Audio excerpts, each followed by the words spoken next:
This tape is being made for the kingdom of God as I am presenting it to Brother Lee Vale for manuscript. Brother Vale has asked me here in the presence of Brother Mercer to give some of the former visions. Of course, visions was one of the first things I can remember is visions coming. Visions come all the time. But after my conversion is where I think you were interested in, Brother Vale. Well, I remember after I was ordained in the church, the Baptist church, by Dr. Roy Davis here at Watt Street in Jeffersonville, where the church was at the time. I remember one outstanding vision, not over a few weeks after I'd say a few days after my ordination. I saw a vision of an old man that was laying in the hospital that was mashed. He was a colored man. And he was instantly healed, insomuch that it caused a lot of confusion. And he got up out of the bed and walked away. And about 2 days after that, I was cutting off services, non-paid services in New Albany, water and gas and electrical bills. And I was so filled with joy every time I'd find an old house, I'd just go in and pray, where no one lived. And I remember telling Mr. Johnny Potts, which is living today. He's way close to, I guess, to 70 or 80 years old. He was an old meter reader. And they'd taken him off of meter reading then and had placed him at the desk to take complaints and things as you entered the door, and service calls. And I was telling him what the Lord had showed me. And he had been, once in a while, picking up a few stray meters that the regular man didn't get. And in this, he was telling a man, which I'd seen in the paper, where they had an old wagon in those days, drove two horses to pick up garbage and trash in the alley. There's an old colored man by the name of Mr. Edward J. Merle. He lived at 1020 Clark Street in New Albany. And he had been hit by two white people, which was a white girl and a boy riding in a car, and he lost control of the car, and it mashed him into the wheel of the wagon, and it just broke all the bones in his body nearly. And they through his chest part especially, knocked his back out of place, and they had him in the hospital very bad. And Mr. Potts, passing through the hospital there in New Albany, had told him that about the Lord dealing with me, and he sent for me to come pray for him. And immediately I thought, that's the man that I have seen in this vision. So I was a little scared to go, because that's one of my first, to go like that. So, but however, I went and got my buddy, which had just been converted, a little French boy named George D'Arc. And I just led him to Christ. And we went up, and I said, now, Brother George, I want you to remember these things that happened to me, I can't understand them. But you remember, this man's going to be healed. And when he's healed, I can't pray for him till the two white people comes and stands on the other side of the bed. Because I have to do it the way it was showed to me. And I went in to the hospital and asked for Mr. Merle, and I went there, and his wife told me that he was very seriously, and he couldn't move because that the x-rays had showed that some of these bones were laying right next to the lung. And if he moved, why, it might puncture his lungs and hemorrhage him to death.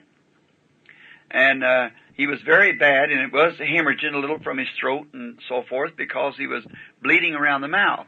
He had been laying there about 2 days. And the man was at that time about 65 years old, I suppose, 60 or 65. Elderly man, his mustache, long, had turned white, and his hair was gray. And I went in and told this man, the vision I'd saw from the Lord, and the young people come in that had hit him. And I knelt down to pray for him, and all of a sudden this man let out a scream, saying, I'm healed, and jumped up. And his wife trying to hold him back in bed, and one of the interns came trying to hold him in bed, and he jumped out of the bed. It caused a lot of excitement, and when I went to I said to Brother George, and then one of the sisters is the Catholic hospital, come in and said I'd have to get out of there. So getting that man excited because he had a fever about 104. And the strange thing, when they put him back in the priest of the place and some of the doctors that made him go back to bed because he's putting on his clothes. And when they took his temperature, he had no temperature. There's many people living today that's seen the vision, seen it happen, or know about it. And I went out and stood on the steps and said to Brother George, now you watch, he's going to be wearing a brown coat and a plug hat. He'll walk right down these steps in a few minutes. And he actually did. He come right out and walked down. And about a night after that, the Lord appeared to me again one morning just about to break of day and showed me a woman hideously crippled that was going to be made well. So I said, well, I'll probably find out where she's at. And so I went down and was turning off some water up on, I believe, around 8th Street in New Albany. And there's a double tenement, and I was afraid I turned off both sides. One side the people had moved out, and the other side the people were there. So I went over to the side that had the people is occupied, and I knocked at the door, and there was a real poor people and a very attractive young girl come to the door, rather poorly dressed. And she said, what did you want? And I said, would you try the water to see if it's off? And she said, yes, sir. And she said, no, the water's still on. I said, thank you. And her mother laying on bed, her name was Mrs. Mary Darrell Ohanian. And she was Armenian. Her boy played fullback, I believe it was, on the New Albany football team. And her daughter was in high school. Her name was Dorothy. And she said, Dorothy said to me, aren't you that man of God that have that healing here in the hospital the other day? My mother wished to speak to you. And I went in. And she told me that she was laying crippled, and she had been crippled in the bed 17 years since this girl was born. And so the girl was 17 years old. And so I told her that, she said, are you that man of God that healed that man? I said, no, ma'am, I'm not a healer. I just merely pray for the sick man, was showed by something it told me. I didn't know what to call it, a vision or what. I didn't know what it was yet. I was just a boy and single and everything. And so there was this lady asked me for prayer for her. And I told her, let me pray first, and then if the Lord showed me to come back. And then when I went out to pray, I got Brother George, and I said, that's that woman that I was telling you that I prayed about. I know it's the same woman. Go with me. And we went up there to offer prayer. And so this little 17-year-old girl, of course me, just a young boy, and she had a brother about 8 years old, something like that. And there's a Christmas tree, it's right after Christmas, standing in the house. And they got behind this Christmas tree to laugh at me, to make their mother well. I told her that the Lord was going to heal her. And Brother George and I got down to pray, and when I started to pray, well, that angel that I see that you see in the picture, I seen it hanging over the bed. Well, I reached over and took a hold of her hand, and I said, Mrs. Ohania, now she lives in New Albany right now, her and her husband and family. And I said, Mrs. Ohania, the Lord Jesus has sent me and told me before coming that to pray for you and you's going to be made well. Rise up on your feet and be made well in the name of Jesus. Her legs was drawn up under her. She, with the Armenian Bible over her heart, started moving towards the side of the bed. And as she did, then Satan spoke to me. Said, you let her hit that floor, she'll break her neck off that high bed. I was scared for a moment. And I'd always know that what them visions, I didn't know what it was then, had told me was always right. So I went ahead anyhow, let her come off the bed, and God being my witness, as soon as she started to jump from that bed, both legs come straight. Her daughter screamed, pulling her hair, and run out into the street screaming as loud as she could. Neighbors come from everywhere. And there she was for the first time for 17 years, walking around in that room praising God. I left immediately to get away from it. Later, I got acquainted with this young girl and went with her. Of course, this don't have to be on record, but I went with the young girl. Not long after that, a few weeks, I was in my mother's house one evening. And I'd been praying that day, and I just simply couldn't seem to break through to victory in my prayer. And I thought I'd just stay go ahead to bed. I was staying at home at that time. And so I went into the room to pray, and I was about 1 o'clock in the morning, I guess. And I prayed, and all at once I looked, and Mama, she used to take her clothes, just pile them in a chair. We were real poor people. And I looked something white coming to me, and I thought I was looking at that chair of clothes. But it's that angel of the Lord, that cloud, And it come over to where I was, and I was standing in a room, a little, what we call a shotgun house, a little straight house, 2 rooms in it. And it had red wainscoting up here for the side, you see. There's a little iron poster bed to my right side.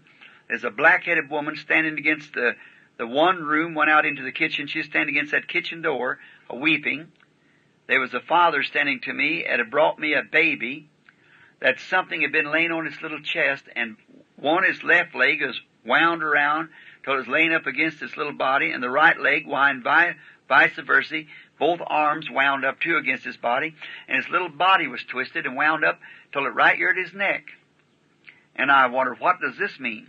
And I looked sitting down to my left, and there sat an old woman, taking her glasses off and wiping them from tears or something on her glasses.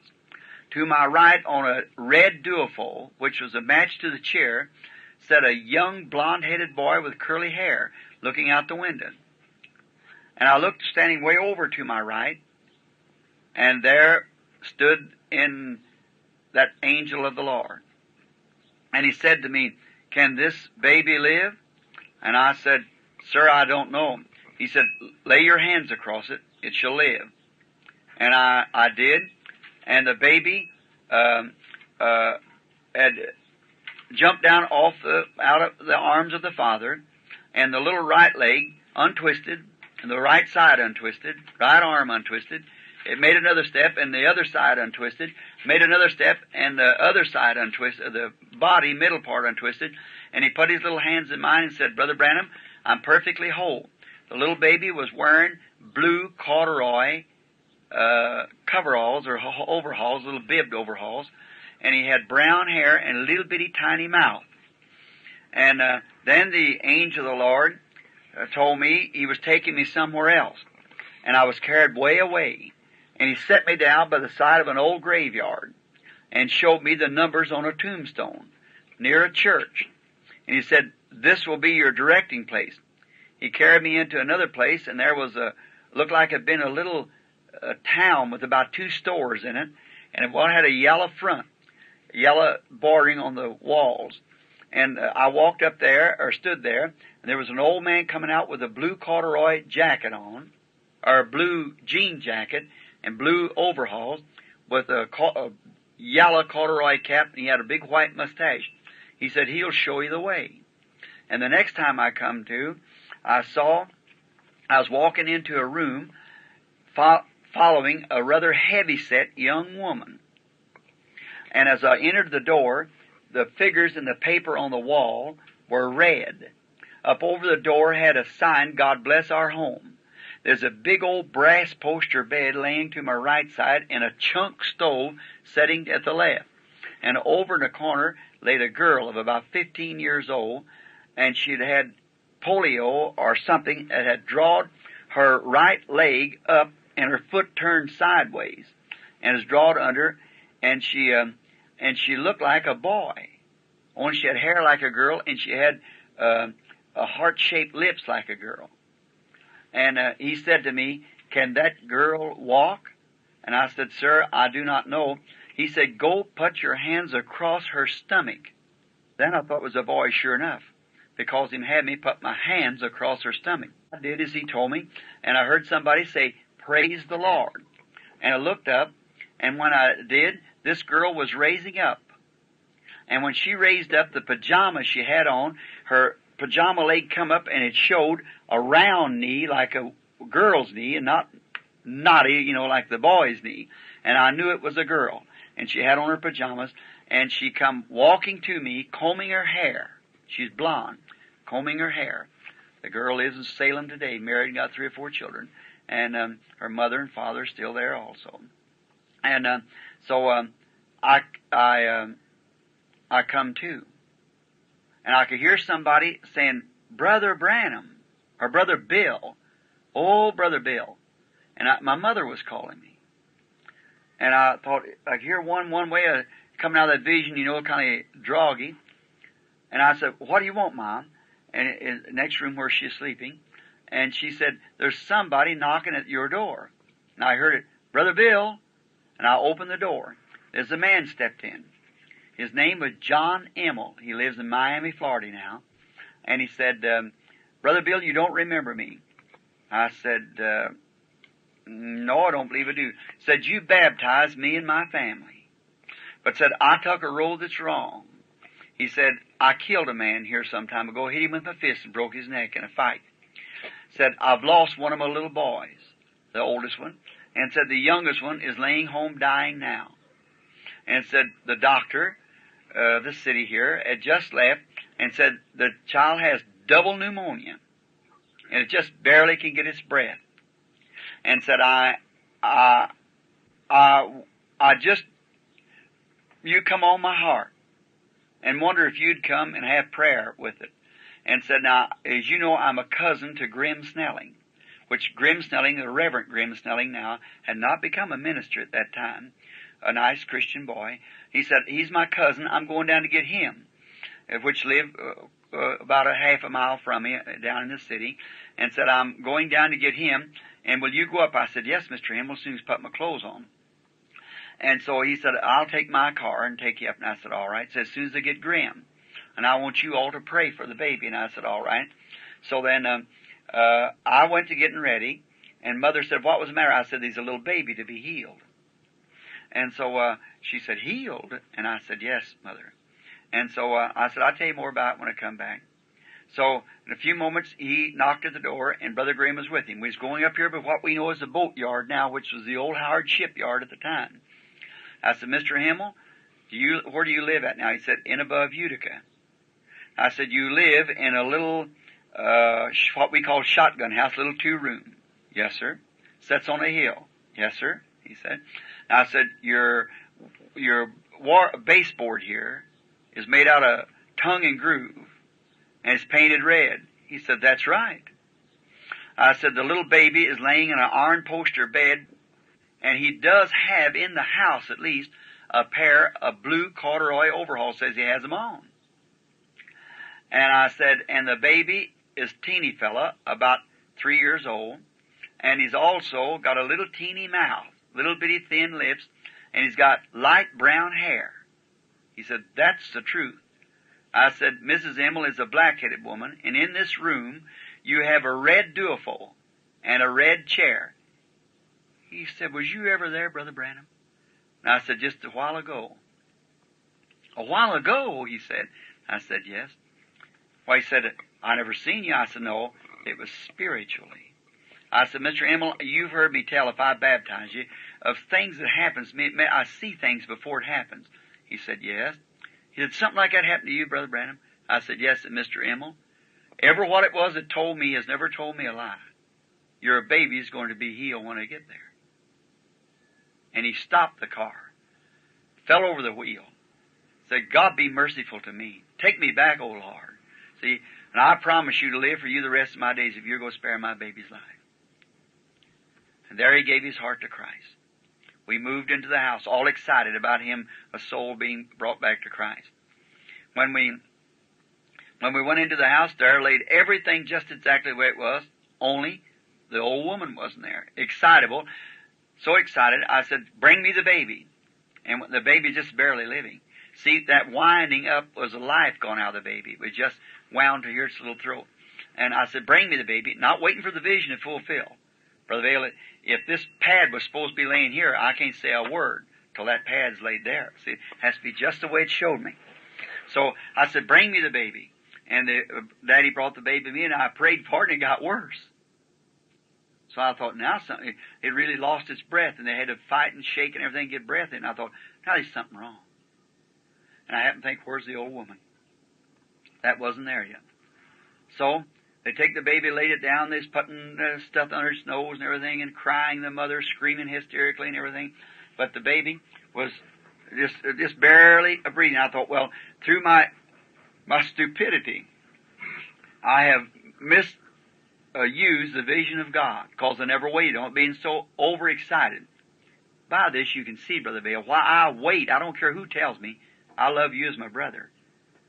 Brother, don't ever try to tell me something to do when I feel that I've got the will of the Lord. See, no matter how well it looks the other way, I'll wait for Him. See, and so I learned a lesson right here, many years ago, and to do exactly what He says, and don't do it till He says it's ready to be done. The baby was fighting for breath. Now I couldn't tell him what I'd done, but I just had to wait. And I thought maybe grace will override it. Forgive me. Well, I went, sat down. They fought for life for the baby till daylight. When day began breaking, they thought the baby just go at any minute. Well, I sat there and they kept asking me, Brother Branham, what must we do? Or Brother Bill, they called me. What must I do? I said, I don't know. See, I sat there with my head down and, Lord, please forgive me. Well, and then it come daylight. Brother Grim Snelling had to go to work. So Mr. Himmel had to take him, and I knowed I had to leave the house. And yet Brother Grimm was supposed to be sitting there because he's got blonde curly hair, as you know. He's supposed to be sitting on this duophone. So I was sitting there where Brother Grimm was supposed to be sitting, but the old woman wasn't there. There's no old woman at the place. So I sat there, and so Mr. Himmel got his coat on. Then I knowed if Brother Grimm left, hard to tell when he'd ever be back. See? And then I knowed even if the woman come, then Brother Grimm wouldn't be there. So you see what kind of conditions in. And so Mr. Himmel said, Brother Branham, do you want to go, or Brother Bill, do you want to go home? You want me to take you down home? I said, no, sir, I'll just wait if you don't mind. I hate to stay there in the house, just the baby and the mother and myself, because they were young people. He was about 25 years old, I suppose. And I was about the same age. And I said, no, I'll just wait if you don't mind. He said, it's all right, Brother Bill. And so the mother walking the floor hysterically and crying and everything, you know, and the baby's just worse. See, just looked like any minute just kind of catching his breath like it going. That's all his breath is in it, and nothing. They didn't have penicillin and things them days, you see. So they just put plasters on them and things like that. But the little baby had it for several days and it was gone. See, or going, and then I sat down there and I thought, if Grim got his coat on, and he started to go out the door, and he said to his wife, he said, now we'll be back just a minute. And I thought, oh God, then I'll have to stay here all day, maybe all night again, you see, waiting for that vision. What can I do? And I looked out the window, and coming around the house come the baby's grandmother in there. But I didn't learn later it was the grandmother, and she had on glasses. I thought, this is it, Lord, if Grimm's don't go out the door. So she always come to the front door, but somehow they don't even know it yet. But she went to the back door to come in the kitchen. And she walked in the kitchen, the little old house, and as she got to the door, her daughter ran over there and kissed her, because it was the daughter's mother, you know, and kissed her and Brother Grimm. And then she said, is the baby better? She said, Mother, it's dying. And she started screaming like that, and her mother crying. Then I thought, if this will just work, now if Grimm don't go out, and I raised up, and I couldn't say nothing, you see, just wait. And Brother Grimm walked around. I got up so he could sit down. And that was some of his relation, you see. So he just started crying too and sat down on the duophone where he was supposed to be sitting. I thought, now if that old lady will just come around and sit down in this red chair.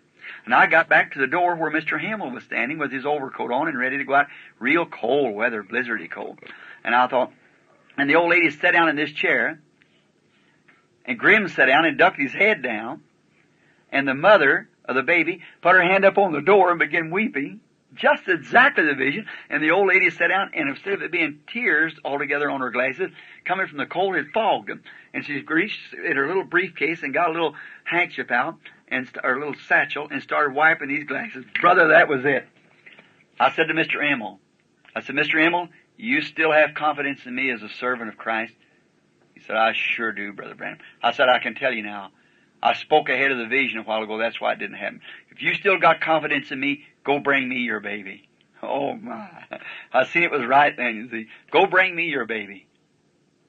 He said, I'll do anything you tell me to do, Brother Bill. I won't be afraid to pick it up. Because when I picked it up, it just went, the breath altogether left it. Brought the little baby up to me, reached and got it in his arms. Brought it up to me and stood there. I put my hand on it and said, Lord, forgive the stupidity of your servant. See, I spoke ahead of your vision. But now let it be known that you're a God of heavens and earth. No, when we were set there, the little baby threw both arms around his daddy and began screaming and crying and said, Daddy, I feel all right now.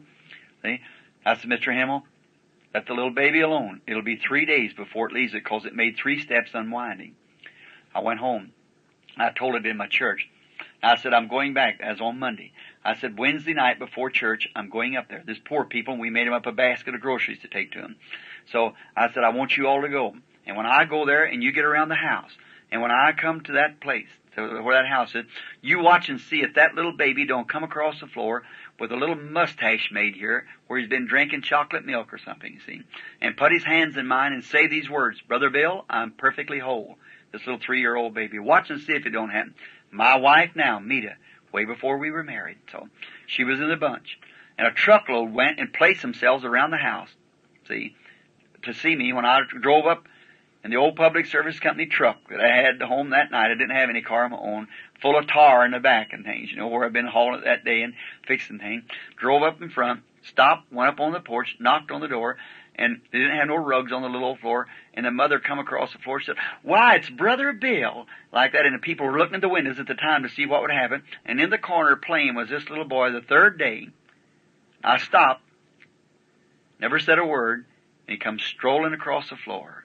Put his little hands up in mine with the little, been drinking chocolate milk, his little mustache like a crosshair from the chocolate milk. Put his hands up in mine. Said, Brother Bill, I'm perfectly whole. And that night at the church I told it, I said, there's a cripple girl somewhere that's needy. I said, church, I don't know what these things mean. I can't tell you. And so I was working at the public service, and I remember one day, about a week after that, I started to leave the building, going out. Mr. Herb Scott lives here in the city right now. He was my boss. And he said, I started down, he said, Billy, and I said, yeah. I said, before you leave, I've got a letter here for you. I said, okay, Herbie, I'll pick it up in a minute. And so I went over to get my other work. I was checking up. So I went over to get my other work done. And when I did, I remember that letter, and I went and got it and opened it up and said, Dear Mr. Branham, see, said, my name is Nail. I'm Mrs. Harold Nail.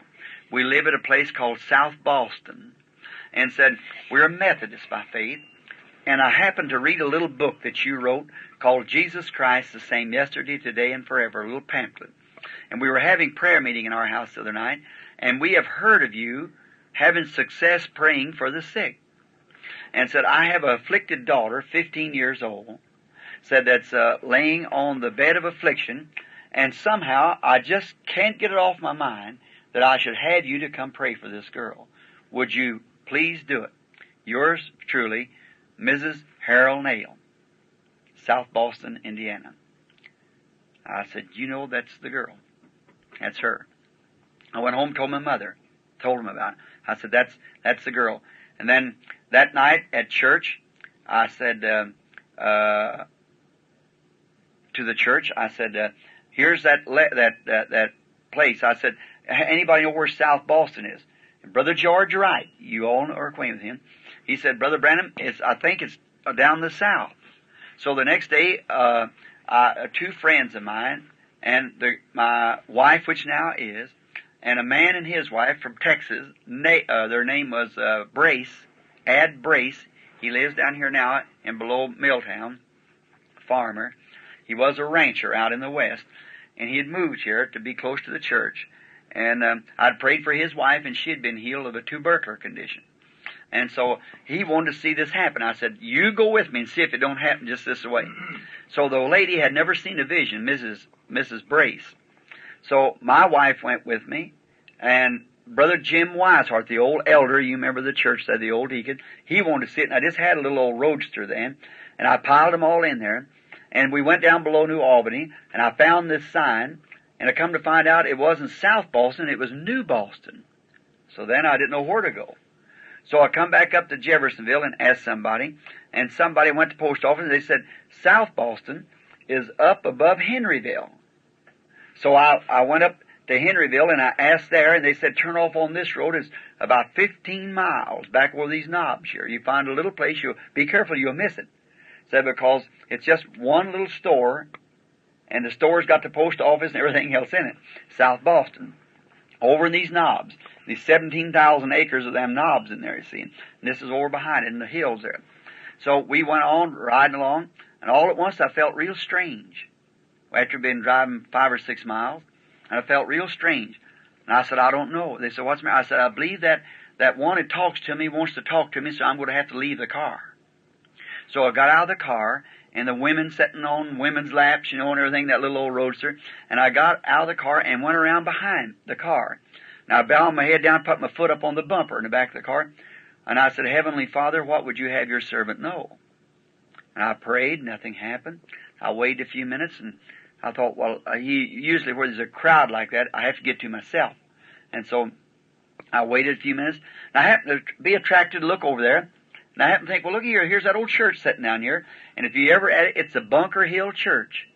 And I looked over on the side of Bunker Hill Christian Church, and there was a tombstones of the graveyard right in front of the church. And I went over there, I said, now you all got them letters. I've never been in that country before in my life. Never was in above there anywhere in my life. And I said, you get them names and numbers and come over here and sit there and say one on this tombstone. And there it was, just exactly. I said, that's it. We're on the right road now. I said, that's the angel of the Lord. See, I passed right on by it and not know it. So, he's perfect. And so we rode on and on. Directly I met a man and I said, could you tell me where South Boston is, sir? He said, you jog to the right and the left and, so forth like that. And we just kept on going. So after a while, I noticed I come into a little place and it had a kind of a little village like, and I looked, I said, that's it. That's it right there. I said, there is there's that yellow storefront. And I said, now you watch, a man is going to come out of there with a blue overalls on, a white corduroy, or yellow corduroy cap with a white mustache, and tell me where to go. If it ain't, I'm a big storyteller. And so there's all waiting. And I drove up in front of the place, and just as I drove in front, out come the man with the blue overall suit on, and the yellow corduroy cap and the white mustache, and Mrs. Brace fainted in the car. Seen it come to pass like that. I said, sir, you're to tell me where Harold Nail is. He said, yes, sir. Said, did you come from the south? I said, yes, sir. He said, you passed it about a half mile down the road. You turn the first road to the left. You go up and you find a big red barn, and you turn in there at that red barn. Said, it's the second house on your right as you turn up that little lane-like road. I said, yes, sir. He said, why? I said, he has an afflicted daughter, does he? He said, yes, sir, he does. I said, the Lord is going to heal her. And the old man started crying. See? He never knew. And so he's included in the vision. He didn't know what was going on. I turned around. We got Miss Nail kind of revived again. And went up there, walked up into the yard, got out of the car, started up the place to the place where it was at. And a heavy-set young woman come to the door. I said, there she is. See? And so she said, how do you do? And I said, how do you? I said, I'm Brother Bill. Oh, she said, I thought you were. She said, you got my letter? I said, yes, ma'am, I did. She said, I'm Mrs. Harold Nail. I said, well, I'm glad to know you, Mrs. Nail, and this is just a little party. Come with me to pray for your girl. Said, yes. I said, she's fixing to be healed. She said, what? And her lips started quivering. She started crying. I said, yes, ma'am. And I don't know, I never stopped for the woman. I walked right on down the hall, and my party followed me. When I opened the door to the right of the hall, big old country home, opened the door, there was the yellow papers on the wall, red figures, the sign, God bless our home, the old brass poster bed, chunk stove sitting to my left, and there's a little bitty cot sitting there with this boyish-looking girl laying in it. Now something happened. I was up in the corner of the room watching my body go to that bed. And I laid my hands right across her stomach, exactly the way the Lord said. And when I did that, when Miss Nail walked in the room and seen that, down she went on the floor again, fainted. She's kind of a weakly person, and she fainted on the floor again. And Brother Nail was trying to work with her, and old Brother Jim standing there saying, bless the Lord, holding his hands together, if you all knew how he acted. And so then I looked at that, and I seen that, and I laid my hands up on her, or across her stomach like this. And I said, Lord, I do this at the command of what I think is God telling me to do it. And about that time she started crying. and she jumped up, and they just got Miss Nail to her feet. She'd woke up from her fainting spell. And when the girl jumped from the bed, there come her pajama leg up on the right leg, just exactly the way that it showed in the vision. And there was that round knee of a girl instead of a boy, and down went Miss Nail again. See, she fainted. That's the 3 times she'd fainted. And that girl walked out of there in that room and went into her dressing room weeping and put on her kimono, come walking back combing her hair. With that, and her one hand was paralyzed too on the right side, combing her hair with that crippled hand. She's married, got a bunch of children. Her name, I don't know what her name is now, but Nails, anybody could tell you, Harold Nail. And that visions are true. I could place that and take you to people that would make a volume of books if such things had happened. Now that's true, Brother Dale. I'll fail. I'm a man. I'm a failure to begin with, and a very poor substitute for a servant of Christ. Grow. M-E-R-R-E-double-L. I thought it was that damn narrow down. Is that all the names we use now? Mail with N-E-I-L? N-A-I-L. Brace, B-R-A-C-E. B-R-A-C-E. Add Brace. And I think I've got them all. Just a minute. Graham, Schilling. Graham, G-R-A-H-A-M-S-N-E-double-L-I-N-G. Oh, Schilling. Yeah, we got it.